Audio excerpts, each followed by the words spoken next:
She said it was just easier this way. Easier. To cut me out of her wedding. Easier, apparently, to pretend I didn't exist when the photographer asked about siblings. Easier to say, we're just not that close. I found out from a cousin's Instagram story.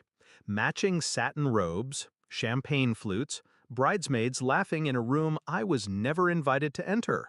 I watched it twice, then turned off my phone, packed a bag, and disappeared. There was a time she couldn't sleep without calling me. When our parents were fighting behind thin walls, it was my twin bed she crawled into. When she had her first breakup, she came to me before mom. I kept her secrets, wiped her tears, fought her battles.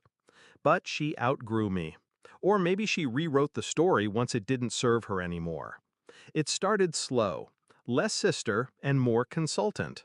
Only reaching out when she needed something, money, advice, an alibi. Then she met Daniel, too polished, too perfect, a man with a smile that never quite touched his eyes. I warned her. She called me jealous. After that, the distance turned to silence. 6 months before the wedding, I texted her, "Do you want me to help with anything?" No reply. 2 months later, I sent a gift from her registry. No thank you. 1 week before the big day, I finally called. Straight to voicemail. That's when I knew. I wasn't just excluded, I was erased. So, I left. Malta. Solo. No return date. No explanation. I didn't post, didn't respond. Just swam, hiked, exhaled, and waited. The first call came at 6:13 p.m. local time. Unknown number. Then my aunt, my mother, my father, even Daniel's sister. Missed calls, voicemails, panic. I didn't listen.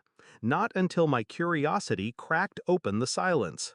"Please come home. It's all falling apart. Your sister needs you." You knew, didn't you? Yes, I did. 2 weeks before the wedding, Daniel came to me, of all people.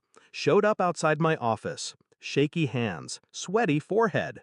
Said he needed to confess something before it was too late. He'd cheated. Twice.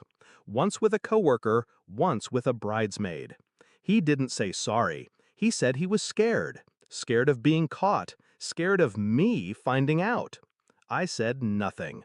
Just watched him crumble under the weight of his own cowardice. Then I let him go. Because I had a better idea. I met with the wedding planner 2 days later. Used my maiden name. Introduced myself as a friend of the bride. She was chatty. Too chatty. Shared all the schedules, the seating chart, the emergency contacts. I took photos, smiled, paid in cash. Then I made one call. To the bridesmaid he'd slept with. Turns out she didn't know about the coworker. Didn't know she wasn't the only secret. She cried. I listened. Then I told her where to be and when. The wedding was held at a glass villa estate. Garden ceremony. Custom vows. Classical quartet. She wore white. He wore gilt. And right before the kiss, the bridesmaid walked down the aisle. Tears streaming. Phone in hand. Receipts in the other. She didn't scream. She just read. Names, dates, messages. The sound system caught every word. Guests froze. My mother fainted.